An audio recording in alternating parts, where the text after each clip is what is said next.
From Revolutions in Barstow, California, here for the title match of today's JBT event. Harley Swigert on a roll right now. He won last weekend in New Mexico, and 5 days later, here he is back going for his 12th career JBT title against a toughie, Joe Grondin. So two proven veterans here in the title match.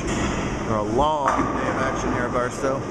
It's a third frame strike for Harley. He's Dutch so far, while Joe on strike open spare. So nice early lead for Swigert. Top seed for the second consecutive tournament. Well documented. He had a real bad event Saturday in New Mexico. Went and practiced Saturday night. Obviously worked out some kinks, and he has been non-stop striking machine since then. Would love to get a second straight hit here to pounce on Grondin early. You betcha. Wow. This looks unperturbable lately, just in dead stroke once he finds a look, just keeps on pounding that 1-2 pocket. A lot of dynamics into play here. Barstow is one of the few remaining centers where we bowl on a wood surface. The track for the righties was blown out by game 3. We had 8s on a pair today. So Harley hasn't had to move nearly as much. As you see, Harley was standing around the 20 board and Joe is standing around the 220 board. Let's see, 40, 50, he's standing around 55 right in front of the ball return. The ball goes into motion way before the feet do with that truncated delivery. An excellent shot. Joe is excellent playing in front of the ball return. It's a trick all righties must have in their bag these days. That's one of the few options that remain to the righties. Move extremely far left and catch some of the lefty oil. Ball down quite a bit. A lot of ball speed, and you definitely don't want to grab it or be slow. That is instant catastrophe for right-handers. See, Joe moves back to his normal distance on the approach for that ball. Everything in rhythm. Just wants to float it off the hand, and that's when it gets really frustrating, because he did float it off his hand, but then the ball didn't move at all. Instead, he buckets, and he really needed that double to stay close to Harley here. Harley the top seed at plus 225. Also the qualifying leader at plus 120. Kevin Benang almost caught him. Didn't quite get there. And Joey almost caught him in the 8th. Didn't quite get there. So just everything breaking right for him all of a sudden. Nice job with a tricky little bucket. But Harley's got a chance to extend the lead as long as he continues to extend the string. Big thanks to Paul and the crew for hosting us here. Put her heart and soul into this center here. Love these masking units. Say that every time we do a video here. Whoa, that's extremely far right. That's just a swing and a miss from Harley there. And you saw how that ball, as soon as that got right of 20, it just took off to the right. What he did is he hit the righty burn. Joe's trying to hit the lefty oil. Harley accidentally hit the righty burn, and he's lucky he even got me. That literally could have been a gutter ball on the right if he missed by much more than that. It is just roasty toasty in the track on the right. Wow, that's a great spare. So hard to carry out the back pin of that spare. That's really good to get that covered there. He will take 7 spare out of that frame any day of the week, I guarantee it. Good heavens. Eric Hatchett opened the stepladder finals with a win. He has made a bunch of stepladders without success lately. He finally got himself a win over fellow Vegan Sorel Cardenas, and then Benang beat Hatchett, and then Grondin beat Benang. So everybody's been 1-1 here in finals matches. Harley would prefer that streak continues. Makes a real nice shot. Gets the 6-8. Break down into only a 6-pin.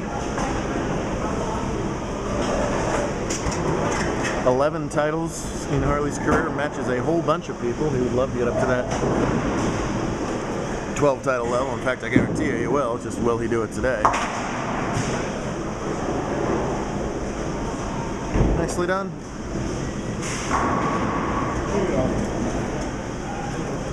30 miles down the road to our Victor Bowl for the first time ever of our tour. Tomorrow to start off what should be an exciting May, which takes us into the beginning of our incredible summer.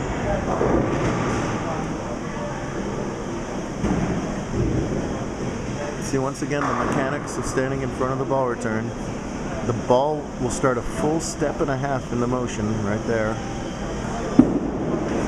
It's interesting that he actually cannot foul on that lane because he's sliding right in the middle of the gutter cap.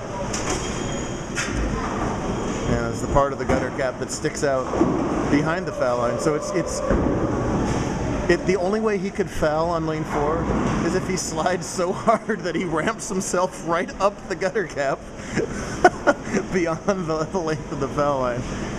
There are no guarantees in bowling, but I guarantee you that's not going to happen. And if it did, we'll have the biggest viral video in JBT history, beating the Jeremy and Medina pin stand. That looks great. Beautiful double from Joey there. Nice little mini adjustment off the bucket. The little self-fist tap. He's happy with himself, and he's going to carry on. Still very much in this match. He's on a 190 pace. Harley at a 2-0 pace. You've already seen from both bowlers how easy it is to make a mistake on this pattern. Right again. I don't know what's tougher, the 1-3-8 I guess that was that he left before, or the 2-7 that he left here. Always have to convert those pins to lefty in your brain. I of course think the 3-10 is the hardest thing on the lane. See if the same holds true on the left side. He's bowling very fast, by the way. Oh, and just barely slides by it. That's why the 2-7s are so hard. You got to throw it hard to avoid the chop. Then when you do, you just slide by it a hair. It happens all the time, and it flip-flops the match. And now it's Joe in the lead by 4 pins. Things can turn on a dime in bowling. Watch it every week.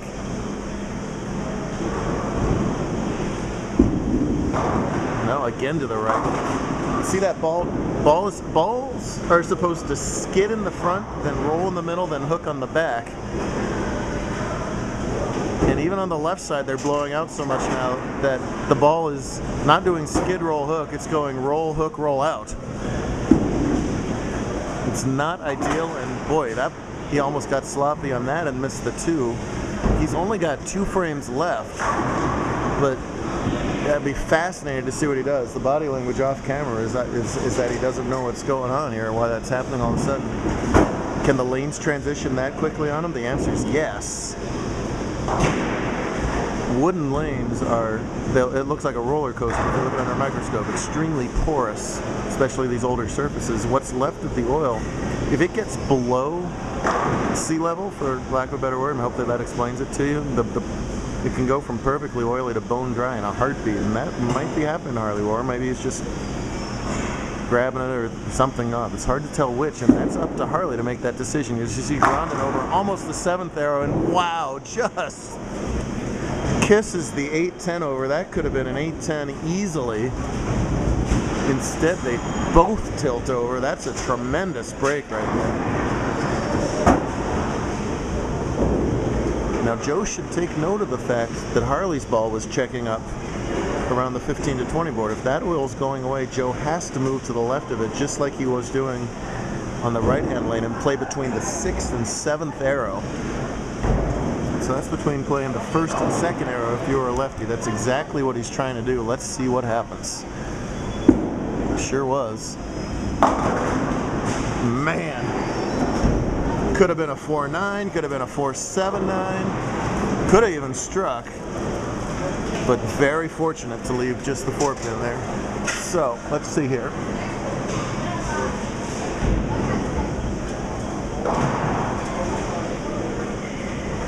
.20 pace, 2:07.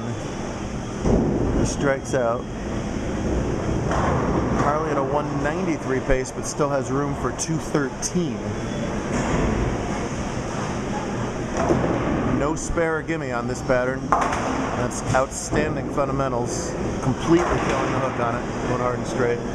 Well, Harley looked great at the beginning of this match. Has all the confidence in the world right now. Taking a little more time here than he did before, but still not much. I like that he's taking a little bit extra time.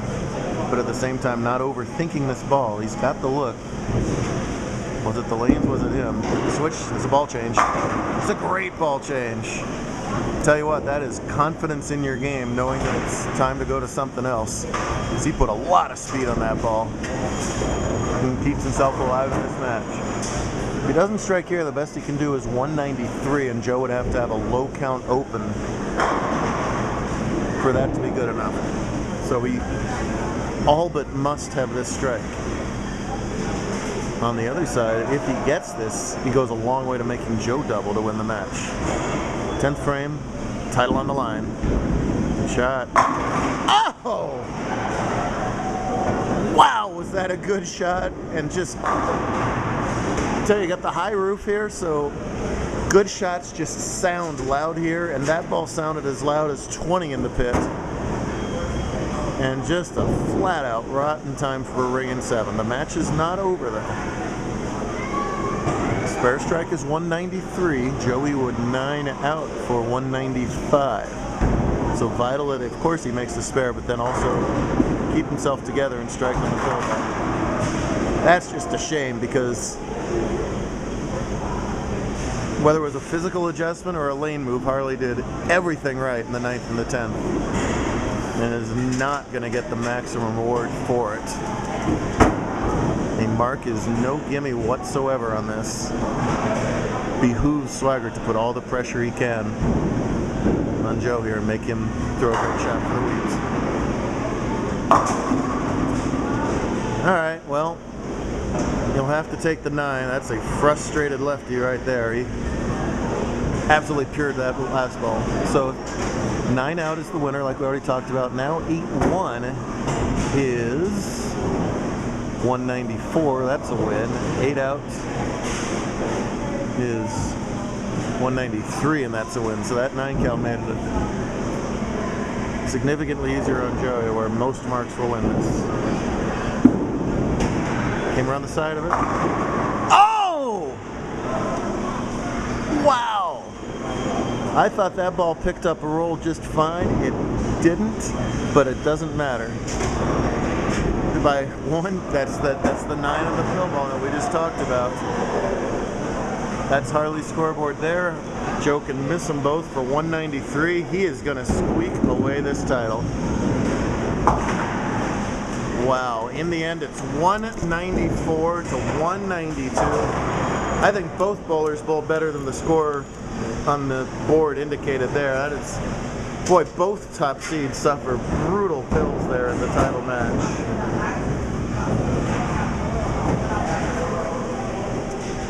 But Joe pulls out title number 8 with that thriller there.